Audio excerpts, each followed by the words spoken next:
Hola muchachos. Bueno, queridos jóvenes, el tema de nuestro campamento es la santificación. Es nuestro tema general. Siéntense, por favor, siéntense. Y contrario a lo que a veces se piensa cuando se habla de un tema así, no vamos a hablar de hay que dejar esto, hay que dejar lo otro, y más allá, y hay que seguir esto, y hay que seguir aquello.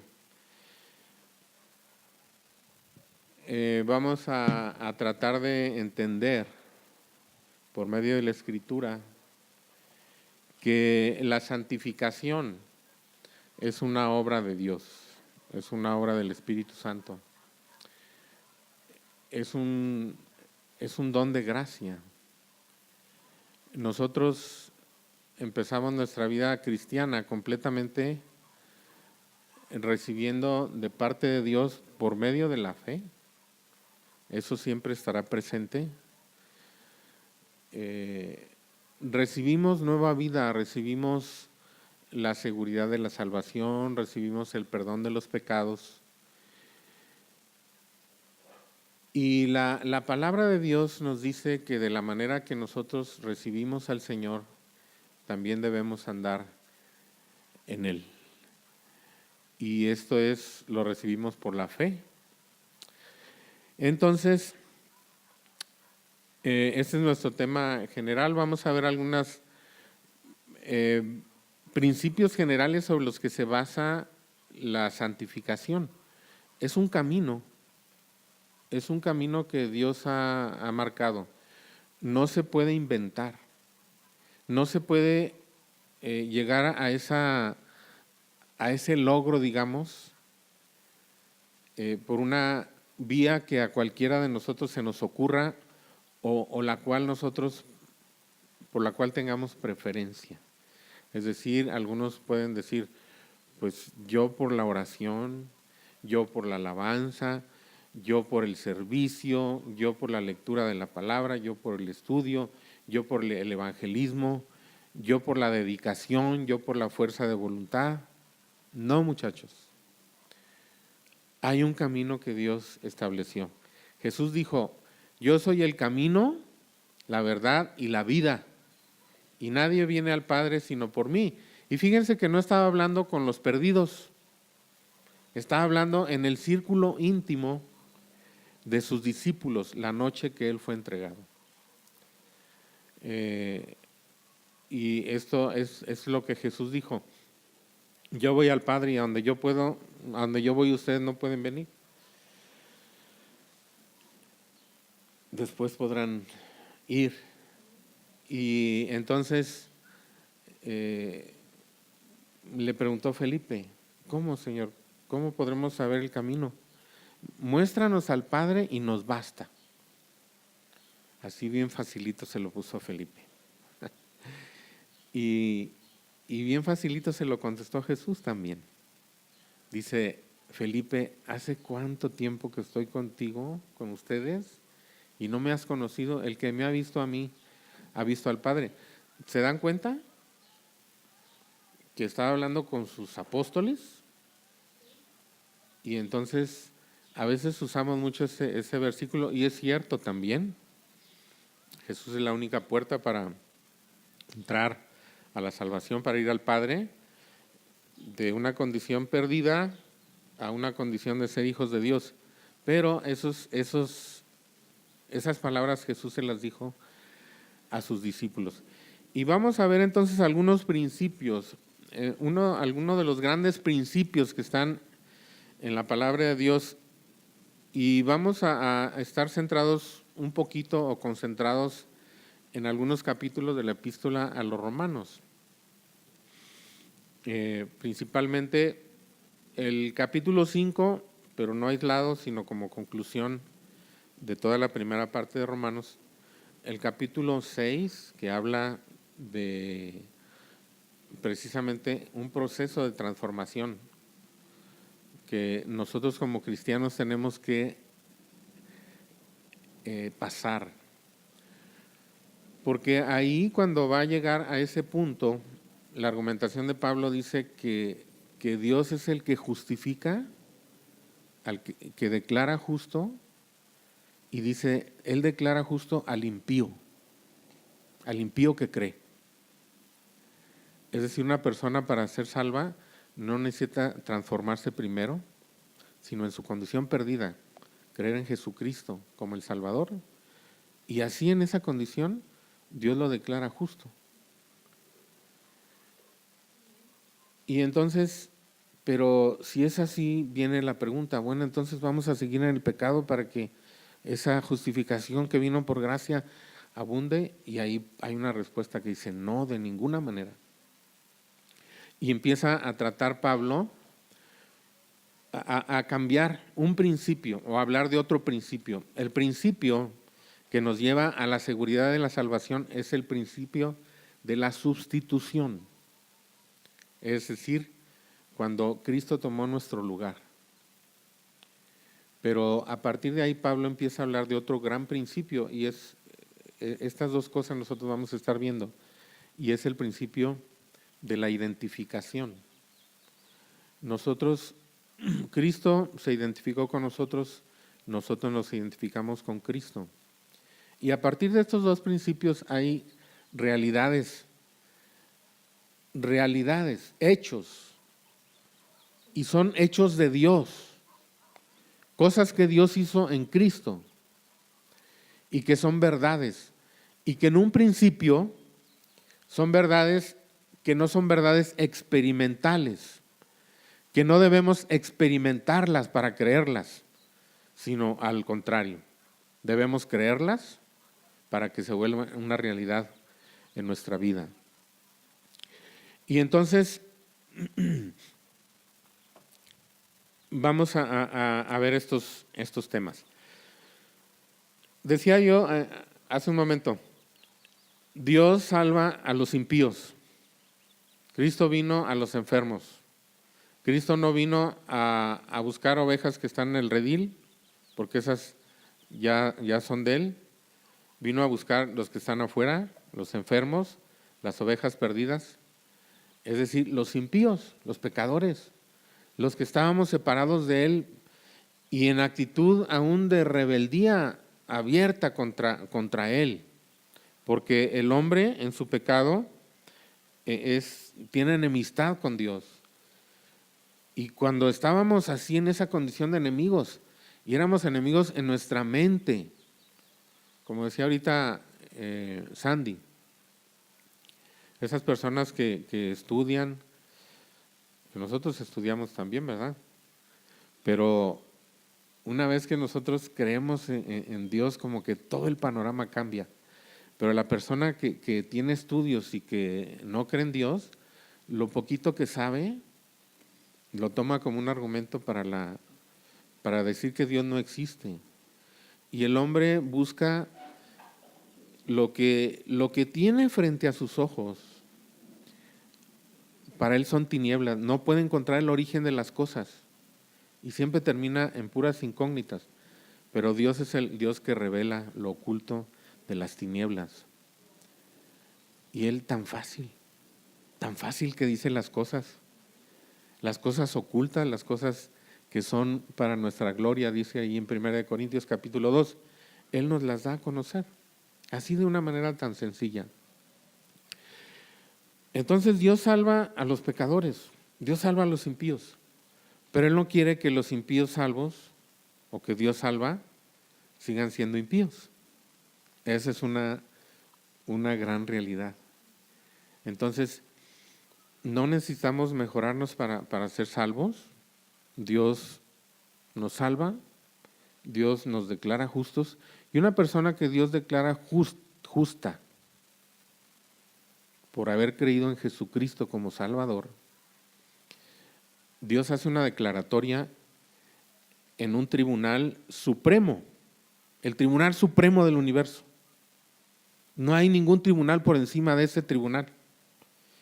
De manera que cuando Pablo pasa de esa verdad, que viene de una argumentación muy larga y rigurosa,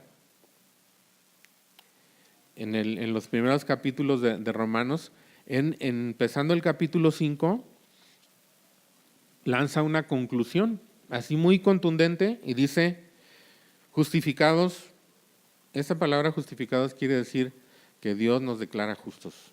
Y podríamos leerlo de esa manera, habiendo sido justificados pues, o habiendo sido declarados justos pues por la fe, tenemos paz para con Dios.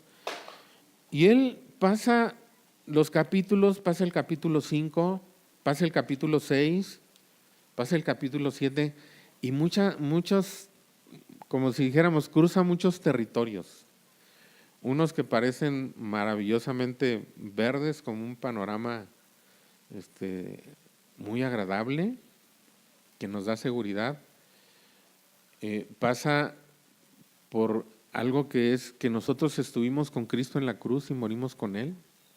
Y luego pasa en el capítulo 7 a un territorio de conflicto, de un conflicto en que entra el cristiano, donde quiere agradar a Dios, quiere hacer la voluntad de Dios, quiere hacer lo bueno y encuentra que hay una ley dentro de él, en sus miembros, que él la llama la ley del pecado y de la muerte, que lo lleva cautivo a hacer lo que no quiere hacer.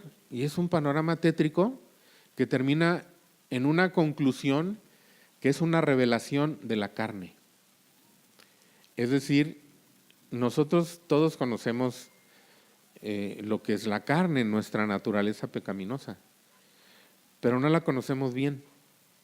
Pensamos todavía que se puede mejorar, pensamos que con esa misma naturaleza podemos nosotros hacer lo bueno, podemos agradar a Dios, pero en ese capítulo hay una lucha y un fracaso tan continuo que describe Pablo, que dice, llega a una conclusión, y vamos a leerlo ahí, es el versículo 18, Romanos 7, 18, dice, yo sé que en mí, esto es, en mi carne, no mora el bien. ¿Sí? Y después lanza un grito de desesperación. A ver, ¿cómo dice exactamente? 5, 18, perdón, 6, 7.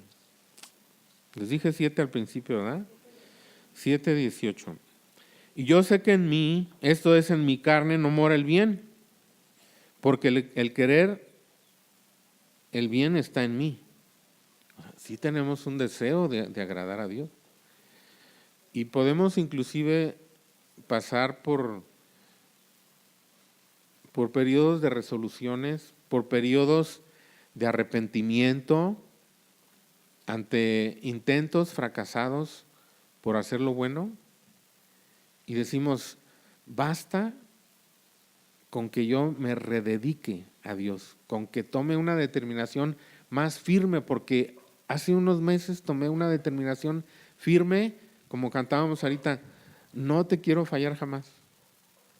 Pero tomé esa determinación y yo sentía que era firme, que era completamente sincero, pero volví a fallar. ¿Sí? Y entonces, ¿qué es eso? Eso es pensar que conocemos la carne, que la carne tiene una parte mala, pero que puede tener una parte buena y que basta con que nos esforcemos más. ¿Sí me explico? Pero aquí hay una conclusión definitiva. Yo sé que en mí, esto es, en mi carne, no mora el bien. ¿Ah? Quiero hacer lo bueno, pero no puedo. Bueno, y lo malo que no quiero hacer lo hago. Después pasa al capítulo 8 y cambia completamente el panorama. Ese hombre nuevo que en su interior quiere agradar a Dios, encuentra que esa ley que lo estaba derrotando, esa ley en realidad ha sido derrotada por Cristo en la cruz. Y se da cuenta que él, aunque sea nueva criatura, separado de Cristo y separado del poder del Espíritu Santo, es impotente. Y que entonces necesita conocer primero la obra de Dios en la cruz en lo que se refiere no a los pecados, porque la justificación es una verdad del nacimiento y es una verdad que cancela el pasado y cancela la culpa y quita la condenación. Y es 100% verdadero lo que Jesús dijo: el que cree en mis palabras y cree en el que me envió, no vendrá a condenación, mas pasó de muerte a vida. Y esa conclusión Pablo la repite en el capítulo 8, versículo 1. Ninguna condenación hay para los que están en Cristo Jesús. Pero una cosa es la culpa, porque la paga del pecado es muerte. Y entonces la condenación que el pecado trae es la muerte eterna. Pero Cristo llevó nuestros pecados plural, las cosas cometidas. Pero hay un punto en el que el problema de los pecados ya está resuelto. Y está tan resuelto que esa declaratoria que Dios hace, que dice que Él declara justo al impío que cree, es una declaratoria definitiva. Y en el capítulo 8 al final, Pablo lo dice de una manera concluyente también. Dice: ¿quién acusará a los escogidos de Dios? Y esta palabra, ¿quién acusará?, es quien entablará una causa, es decir, quien instruirá un proceso, como diríamos en leyes. ¿Quién instruirá un proceso contra?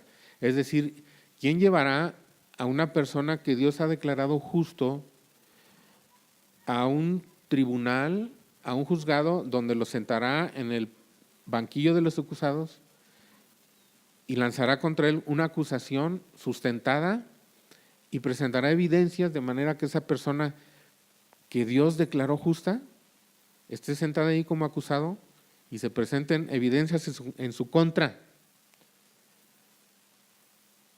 Y la respuesta es: ¿quién acusará a los escogidos de Dios? La respuesta es: Dios es el que justifica.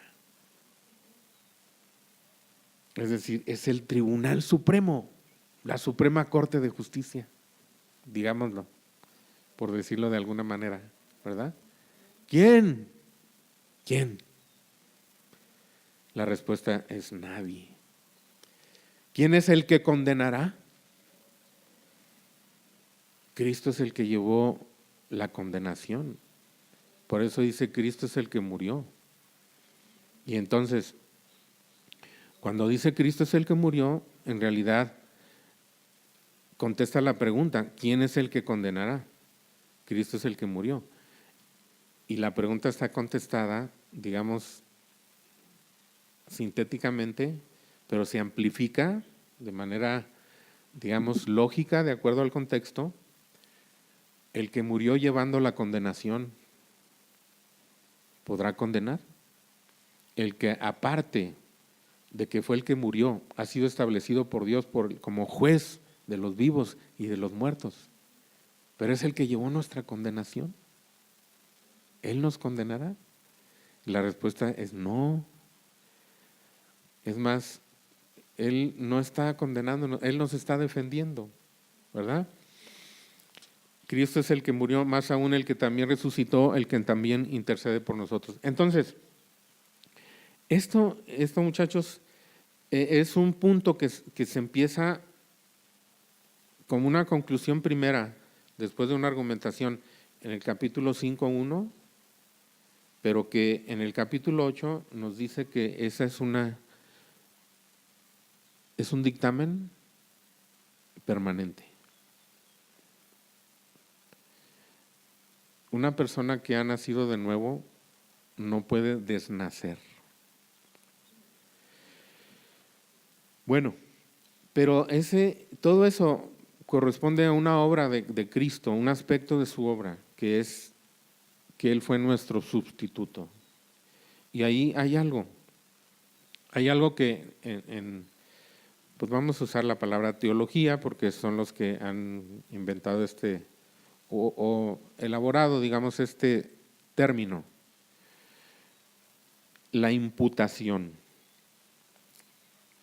Imputar quiere decir atribuirle a una persona algo que no es suyo, pero que se le toma como suyo. Y en la muerte de Cristo como nuestro sustituto en la cruz, Él murió y estaba allí, y nosotros éramos los que deberíamos estar allí, pero Él fue el que estuvo allí.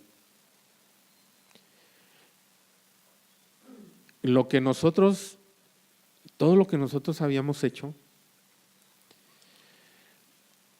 Dios se lo tomó a Él como si Él lo hubiera hecho. Así dice ahí en el capítulo 53 de Isaías, dice, aunque no hizo maldad, ni hubo engaño en su boca, luego dice, con todo, Jehová quiso quebrantarlo. Y aquí vamos a detenernos un poquito. ¿Por qué Cristo pudo morir en nuestro lugar? Porque Él es Dios encarnado. Y Él nació sin pecado y vivió sin pecado. Algunos dicen, bueno, todos los años ocultos en Nazaret, ¿qué haría Jesús? ¿Sería un niño bueno? ¿Sería un joven bueno? ¿Sería santo? Dicen, bueno, la Biblia no dice nada. No, sí dice algo. Cuando Jesús empezó su ministerio y fue para ser bautizado por Juan, vino una voz del cielo que certificó esos 30 años. Este es mi Hijo amado, en quien tengo complacencia. Es decir, Dios no se puede complacer en el pecado en absoluto. Él es absolutamente santo. Un solo pecado, un solo pensamiento pecaminoso, una sola intención, una sola palabra, un solo acto descalificarían a una persona para que Dios dijera de él, me complazco en él o en ella. Y de Jesús, el Padre dijo, este es mi Hijo amado, en quien tengo complacencia. Y luego vino todo su ministerio. Y en el monte de la transfiguración estaban ahí Juan, Pedro y Santiago, o Jacobo, y estaban Moisés y Elías, y estaba Jesús, y vino otra vez una voz del cielo, que dijo, este es mi Hijo amado, en quien tengo complacencia, óiganlo a él. Es decir, todo lo que Jesús dijo e hizo en su ministerio fue aprobado por Dios. Y así lo dice también Hechos capítulo 2. Jesús Nazareno, varón aprobado por Dios, ¿verdad? Con las maravillas y señales que hizo entre vosotros, como ustedes saben. Eso está en el capítulo 2 de Hechos, versículo 23. Me parece que es el 23. 22. Y cuando Jesús iba ya a ser entregado para ser crucificado, ahí en el capítulo 12 de Juan, vienen unos griegos para buscar a Jesús, y Jesús sabe que ha llegado su hora y va a enfrentar la cruz, y viene otra vez, por tercera vez en la vida de Jesús, una voz del cielo. Jesús le dice a Dios Padre, glorifica tu nombre, ¿verdad? Y entonces viene una voz del cielo que otra vez aprueba a Jesús. Es el capítulo 12 de Juan, en el versículo 27 en adelante, el 28 específicamente, dice, Padre, glorifica tu nombre. Entonces vino una voz del cielo, lo he glorificado y glorificaré aún, otra vez, ¿verdad? Y pues toda la Biblia nos habla de esto. Hebreos 9:14, si ustedes quieren anotarlo, dice que Jesús se entregó a sí mismo, se presentó a sí mismo sin mancha a Dios. Cuanto más la sangre de Cristo, el cual mediante el Espíritu Eterno se ofreció a sí mismo sin mancha a Dios, limpiará vuestras conciencias de obras muertas. Él se ofreció a sí mismo sin mancha a Dios y Él es el Cordero sin mancha ni contaminación, dice ahí también Primera de Pedro, capítulo 1, ¿verdad? Si quieren ir anotando los pasajes, Primera de Pedro capítulo 1, versículos 18 y 19. Bueno, entonces Jesús es un hombre perfecto y es un hombre divino aparte. Es Dios y es hombre, y su vida fue perfecta en la tierra, justa y vivida como un hombre, porque Dios no puede morir, tenía que morir un hombre, ¿verdad? Por eso Jesús se hizo hombre. Pero fíjense lo que dice 2 Corintios capítulo 5, versículo 21, que dice: al que no conoció pecado, por nosotros lo hizo pecado, para que nosotros fuéramos hechos justicia de Dios en él. Entonces, muchachos, aquí hay un cambio. Esa es la obra de Jesucristo como nuestro sustituto. Y hay una imputación. De manera que todo lo que nosotros habíamos hecho, nuestros pecados, fueron cargados por Dios sobre él. Nuestro pecado fue hecho su pecado. Eso es de nosotros hacia él, y de él hacia nosotros su justicia. Fue hecha nuestra justicia. Así que Dios, cuando declara justo a un impío que cree, no es arbitrario. Por eso dice Romanos, y esa es la fuerza que tiene la argumentación de esta epístola. No vamos a verla. No podemos ver todas esas cosas, pero fíjense cómo ahí en el capítulo 3 de Romanos dice cosas que de momento nos hacen ver como que la salvación se nos da así, digamos, como si Dios pudiera hacerlo sin más. Es decir, por ejemplo, sin enviar a Cristo, sin que Cristo muriera. No, pues yo los perdono. Pero Dios es un Dios perfecto. Todos sus atributos están en perfecto equilibrio y ninguno puede levantarse por encima de otro en perjuicio de algún otro de sus atributos. Su amor, su misericordia, su compasión, su piedad.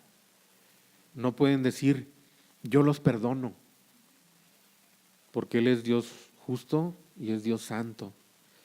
Y si perdona así sin más, porque eso es lo que parece estar descrito aquí, como que eso aparentaba que Dios no estaba perdonando sobre una base justa antes de que Cristo muriera.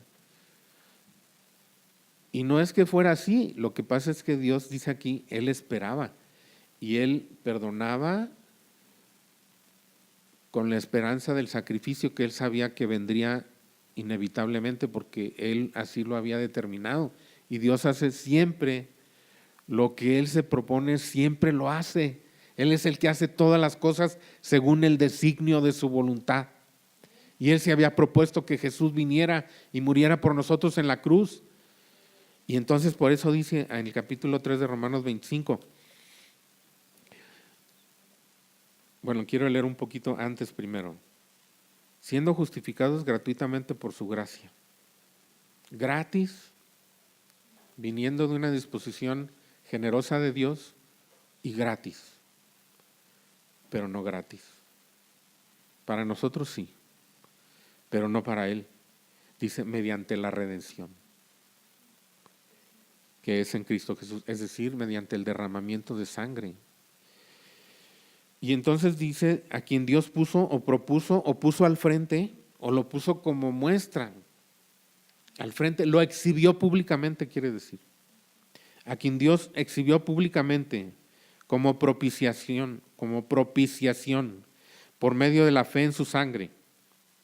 Es decir, la propiciación, el pago por el pecado, el juicio de Dios sobre el pecado, el juicio de la justicia de Dios sobre el pecado, el juicio de la santidad de Dios sobre el pecado. De manera que entonces dice para manifestar su justicia a causa de haber pasado por alto. Como que los pasaba por alto, como que volteaba la vista a otro lado en su paciencia. La paciencia es lo que espera. ¿Y qué esperaba Dios? Esperaba el momento en que se iba a manifestar su justicia. Para manifestar su justicia a causa de haber pasado por alto en su paciencia los pecados pasados, con la mira de manifestar en este tiempo su justicia, a fin de que Él sea el justo y el que justifica al que es de la fe de Jesús. Así que Dios no es arbitrario. Dios no perdonó así sin más. Dios juzgó el pecado. Entonces, por eso no hay sombras en la salvación. No hay la sospecha de que nuestros pecados se barrieron abajo de la alfombra y que un día van a aparecer otra vez condenándonos, porque el pecado fue juzgado en Cristo. Entonces, eso es la obra de Cristo a nuestro favor como nuestro sustituto. Nuestros pecados sobre Él y su justicia para nosotros. Por eso dice ahí después el ejemplo de Abraham, que dice, al que cree, su fe le es contada por justicia. Y eso es la gracia de Dios. No hay una equivalencia. La fe no es una moneda que valga lo mismo que la justicia. No, en esa equivalencia, ahí está la gracia, ahí está el don, es un regalo de Dios. Pero todo eso pertenece al nacimiento y es maravilloso y es fabuloso porque nos da seguridad y nos da la seguridad de que no hay más condenación. Si tú has creído en Jesucristo verdaderamente, y eso, ¿quién lo sabe? Dios lo sabe. Dios es el que lo sabe.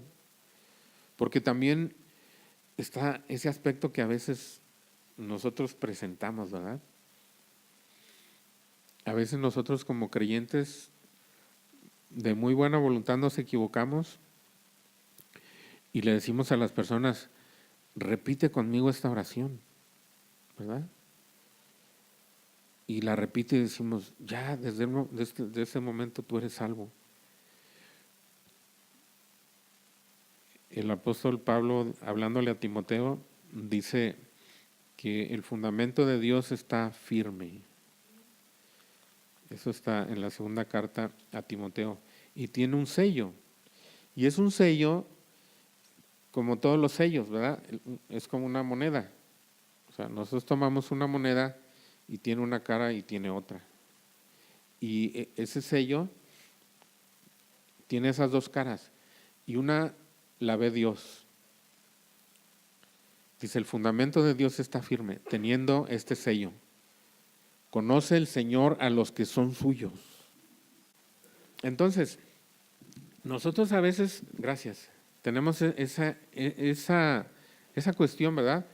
Cuando uno enseña esta verdad, muchachos, no está uno regalando la salvación. Es bien importante entender esto, que nosotros debemos tener una fe genuina en Jesucristo. Y esa fe es la que nos salva. Bueno, la fe no nos salva. Es un medio para que la salvación venga. Por eso dice ahí en Efesios capítulo 2, versículo 8, porque por gracia sois salvos por medio de la fe. Y todo el proceso es un regalo de Dios. Pero Romanos va un poquito más allá. Y en realidad lo que nos salva es el sacrificio de Cristo. Porque dice, justificados en su sangre, por la fe, pero en su sangre. Entonces, la vida eterna viene de la vida de Cristo derramada en la cruz por nosotros. Entonces, cuando nosotros enseñamos esta verdad de la seguridad de la salvación, No estamos regalando la salvación a decir cualquiera que repite unas ciertas palabras, cualquiera que repite una fórmula. No, el Señor sabe cuando una persona cree. Él es el que lo sabe y nosotros debemos saberlo también. Por eso vamos a estar viendo en estos días, muchachos, cómo, bueno, pues hoy, mañana y pasado, ¿verdad? Que son poquitos días, cómo nosotros podemos fracasar muchas veces, no alcanzando lo que Dios se ha propuesto para nosotros de vivir una vida en santidad. Y esto es algo que afecta a muchos cristianos, nos afecta a todos en algún tiempo de nuestra vida y siempre, mientras estemos en este cuerpo, sufriremos algunas derrotas. Pero si nosotros no damos ningún fruto, si nosotros no tenemos ningún deseo de ser santos, hace unos días platicaba yo con más bien, no platicaba con él, sino una persona me platicaba de un creyente de tiempo. Yo creo que es una persona salva, pero tiene un concepto muy errado de lo que es la santidad y de lo que es el papel del cristiano en la búsqueda de la santidad. Y él, comentaba, esta persona me dice, él le dice a sus amigos, les ha dicho, amigos cristianos, yo tengo el vicio de la pornografía, o sea, es algo que me tiene ahí. Dice, pero yo no estoy haciendo nada, porque estoy esperando que la gracia de Dios venga a rescatarme de esa situación. Y si yo hago algún esfuerzo, lo estoy haciendo en la carne, y no debo hacer yo esfuerzos en la carne. Bueno, ese que escribió el capítulo 7 de Romanos fue el apóstol Pablo. Y él luchó desesperadamente. Él tenía un anhelo ferviente de agradar a Cristo. Y se encontró en esa situación un tiempo de su vida. Algunos dicen que esto es una suposición, que habla de los judíos, que habla antes de la vida cristiana de Pablo. Pero no tendría ese lugar en la epístola a los Romanos. Y en el capítulo 12 de la carta a los Hebreos, se nos dice allí que nosotros sigamos el ejemplo de Cristo, que sufrió una gran contradicción de pecadores y que es el autor y consumador de la fe. Y que nosotros corramos con paciencia la carrera que lo voy a leer. Hebreos 12, desde el versículo 1. Por tanto, nosotros también, teniendo en derredor nuestro tan grande nube de testigos, despojémonos de todo peso y del pecado que nos asedia y corramos con paciencia la carrera que tenemos por delante. Puesto los ojos en Jesús, el autor y consumador de la fe, el cual por el gozo puesto delante de él sufrió la cruz, menospreciando el oprobio, y se sentó a la diestra del trono de Dios. Considerad aquel que sufrió tal contradicción de pecadores contra sí mismo, para que vuestro ánimo no se canse hasta desmayar, porque aún no habéis resistido hasta la sangre combatiendo contra el pecado. Nosotros debemos, como hijos de Dios, como personas que Dios ha perdonado, que ha declarado justas, debemos alistarnos en esta batalla. Pero debemos conocer lo que Dios ha hecho para nosotros, para darnos la victoria y andar en el camino que Dios ha trazado para alcanzar esa victoria y no buscar otras cosas, o sea, el esfuerzo, la dedicación, la consagración, A veces lo que consagramos o dedicamos a Dios es nuestra propia carne. Y queremos combatir la carne, pues con la carne. Y eso no es posible, ¿verdad? Nosotros tenemos que alistarnos. No podemos, por ejemplo, caer en un pecado que nos cautiva y que nos derrota una y otra vez y estar así tan campantes. No, tenemos que buscar. Y a veces esto es como una paradoja. Es como cuando Pablo le dijo a Timoteo, esfuérzate en la gracia. Y la gracia es algo que Dios da gratuitamente y libremente. Pero Dios en algún punto y de alguna manera, y sobre todo requiriendo de nosotros nuestra fe,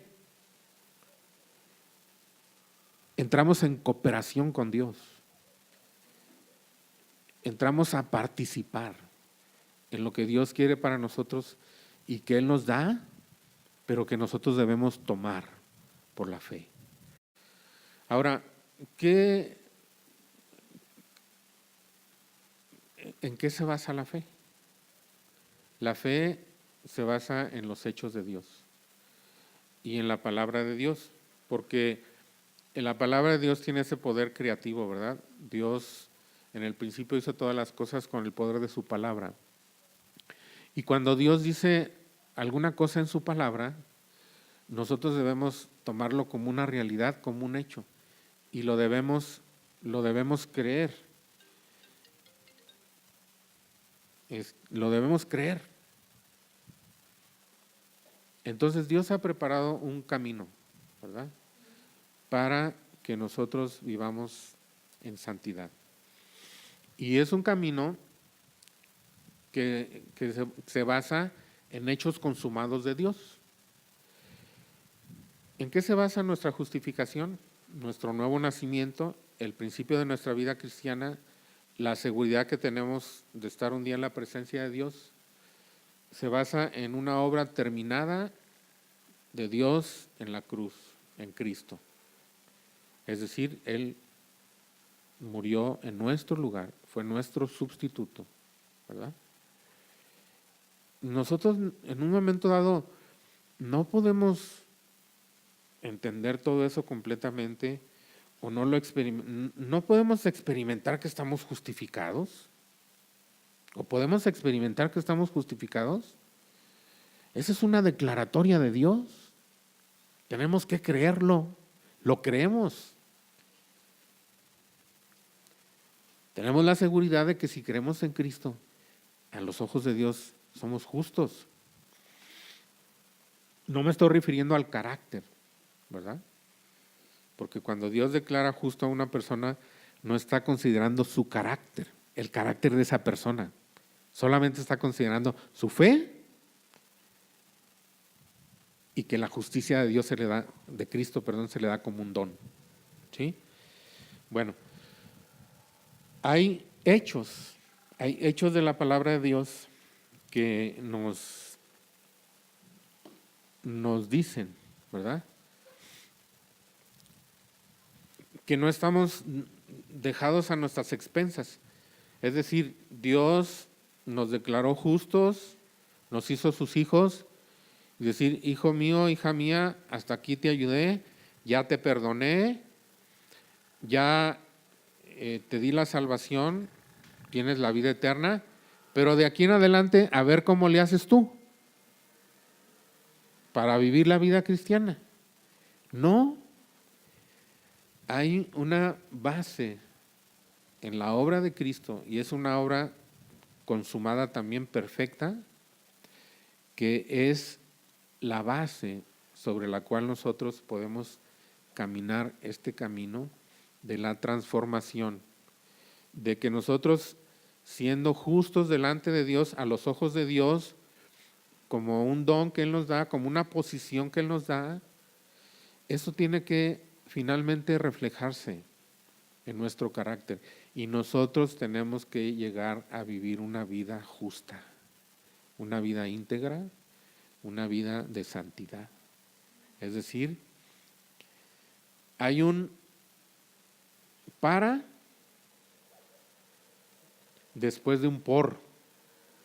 Por gracia sois salvos por medio de la fe. Y esto no de ustedes, porque es un don de Dios, para que nadie se gloríe.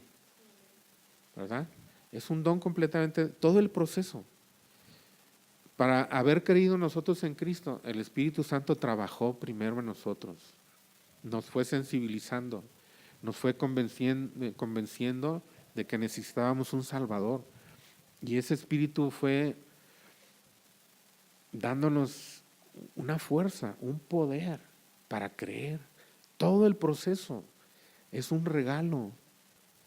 Eso significa ahí Efesios 2, capítulo 8. Por gracia sois salvos, de la gracia nació, es el origen, ¿verdad? Claro, por medio de la redención, como ya vimos, por la sangre de Cristo. Y la fe es el medio, ¿verdad? Y están esas tres cosas, la gracia, la salvación y la fe. Y dice, y es un don de Dios, no es de ustedes, para que nadie se gloríe, nadie se jacte, ¿verdad? Pero luego, eso es el por. ¿Cómo somos salvos? ¿Por medio de qué somos salvos? Pues lo dice, ¿para qué? Porque somos hechura suya, creados en Cristo Jesús para buenas obras, las cuales Dios preparó de antemano para que nosotros andemos en ellas. Entonces,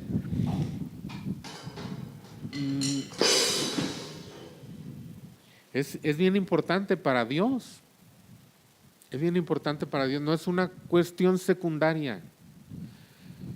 Cuando insistimos a veces tanto en la gracia de Dios, en la seguridad de la salvación, es porque es la única base firme sobre la cual una persona puede caminar hacia adelante.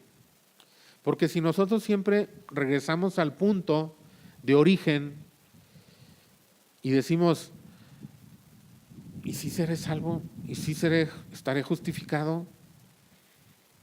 ¿Y si soy aceptado a los ojos de Dios? Entonces no avanzamos, siempre regresamos. Por eso, ahí en Hebreos capítulo 6, el escritor dice que tenemos que dejar esas cosas como cosas ya primeras, muy importantes, pero primeras, y que se debe seguir adelante, ¿verdad? Capítulo 6 de Hebreos. Ya, con esto vamos a terminar el día de hoy. Dice,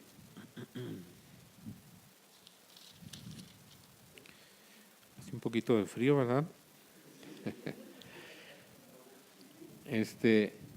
A ver, versículo 1 en adelante dice, por tanto, dejando ya los rudimentos de la doctrina de Cristo, vamos adelante a la perfección, no echando otra vez el fundamento del arrepentimiento de obras muertas. A ver, una pregunta.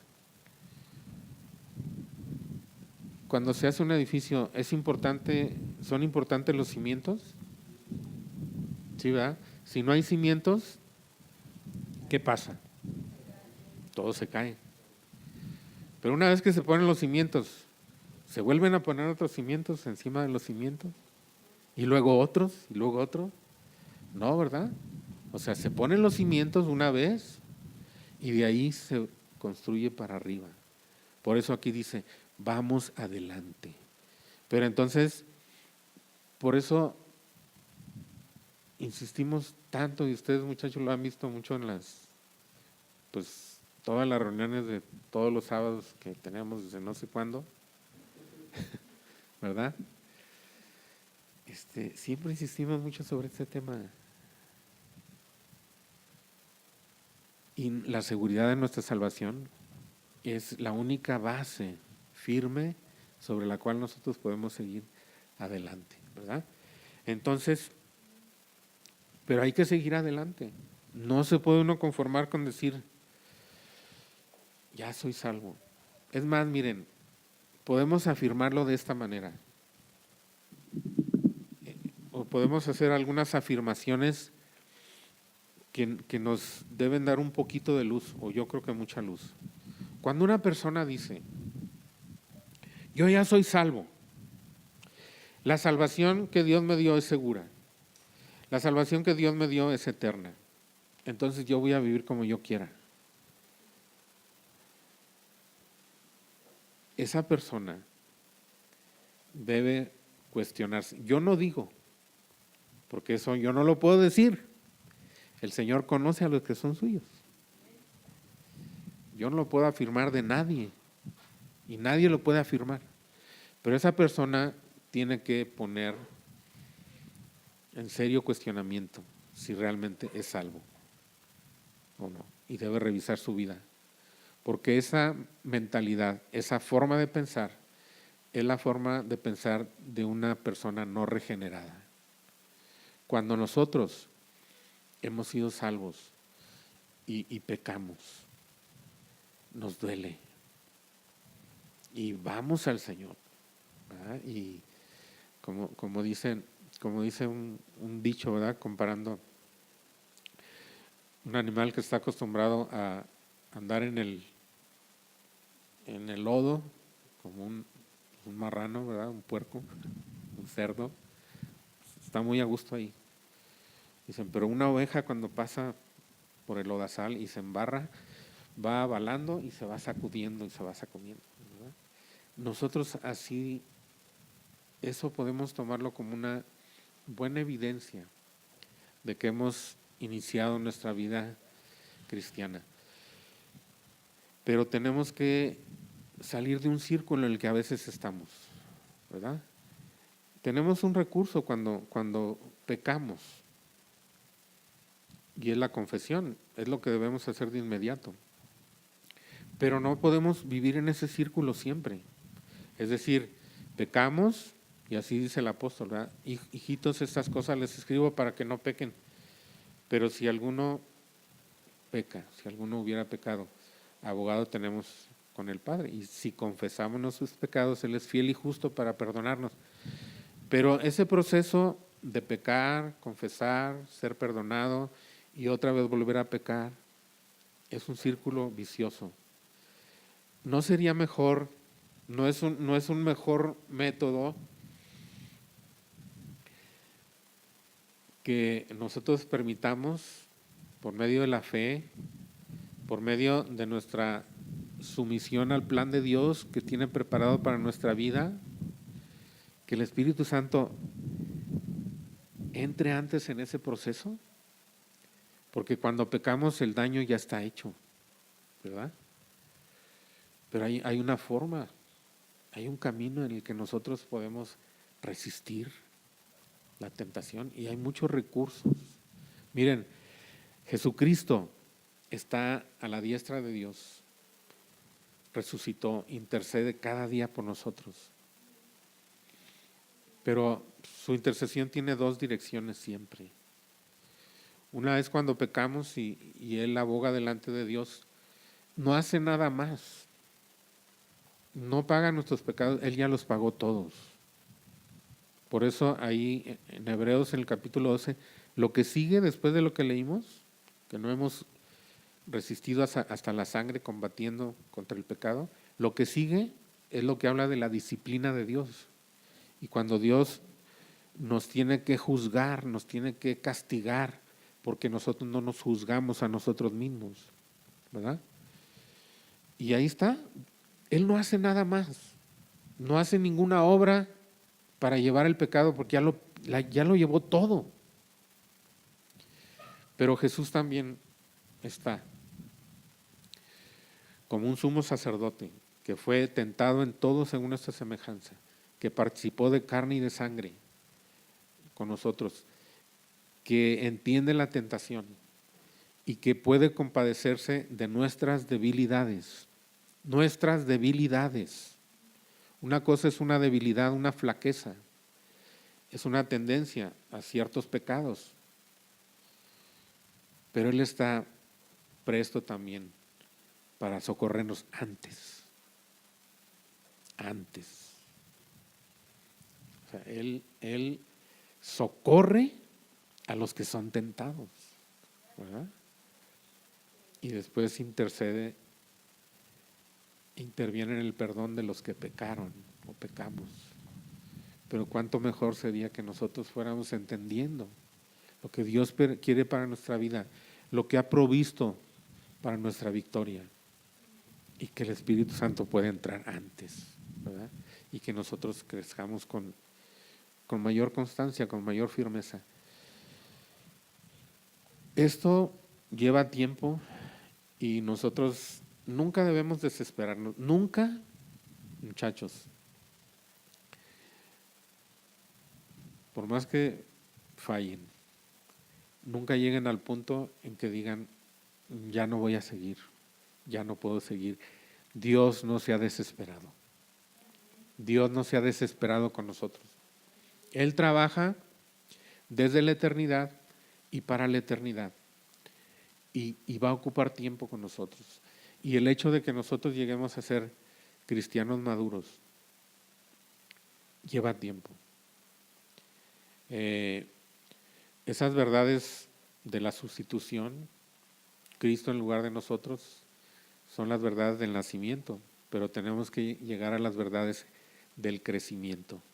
Y ahí es cuando nosotros tenemos que entender que hemos sido identificados con Cristo y que lo que Él tiene ahora, después de resucitar, es una vida para que sea nuestra vida, para que sea nuestra victoria, para que sea aquello con lo cual vivimos, aquello lo que le presentamos a Dios. Preséntese a Dios como vivos de entre los muertos. No presentamos nuestro viejo hombre, ese está en la cruz, esos temas los vamos a ver a partir de mañana. Pero hay una nueva criatura en nosotros, que es la que se debe presentar delante de Dios, y esa es fortalecida, esa es vivificada por el Espíritu Santo y por la vida resucitada de Cristo. Así es que es un poquito paradójico, ¿verdad?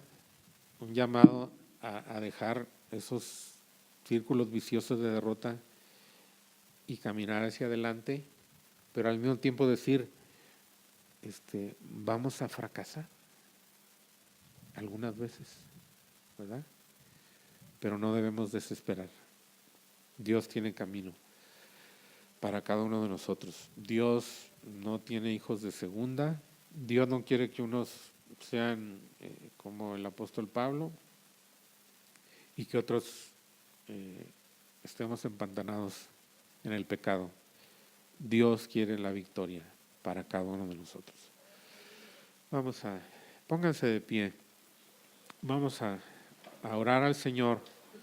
Primeramente, le damos gracias a nuestro Padre Celestial porque esa salvación tan grande, esa salvación maravillosa que nos has dado, Señor, esa seguridad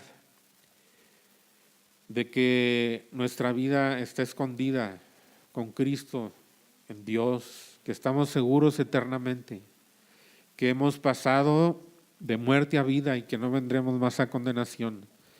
Es un aliento, es un fundamento para caminar hacia adelante, Señor. Pero queremos que tú nos enseñes también, oh Dios, que tú vuelvas nuestros ojos, que abras nuestros ojos, que capten nuestra atención hacia aquellas cosas que tú quieres, para que nuestra vida se desarrolle, para que nuestra vida crezca, para que nuestra vida salga de los círculos viciosos de pecar y pedir perdón y volver a pecar, Señor. Que eso sea espaciado en nuestra vida cada vez más, que vivamos con mayor firmeza, que echemos mano de tus recursos, que sepamos que tú has preparado una base segura para nuestra salvación eterna, para librarnos de nuestra culpa, y ya no pones esa culpa sobre nosotros, Señor. Has llevado nuestra condenación, pero que has puesto igual una base segura para que nosotros seamos librados, no de nuestros pecados, no de la condenación, sino del pecado como un amo sobre nosotros, como algo que nos domina, para que nosotros aprendamos, Señor, que ese pecado tú lo has derrotado en la cruz y que lo podemos tener bajo el dominio por medio de tu Espíritu Santo y vivir una vida victoriosa. Gracias te damos, Señor, y permite que en estos días que siguen, oh Dios, podamos entender estas verdades, y ciertamente no para ser campeones desde ahora, pero para saber que hay un camino que has preparado tú para nuestra victoria. Gracias te damos, Señor, en el nombre de Jesús. Bendito sea tu nombre. Amén.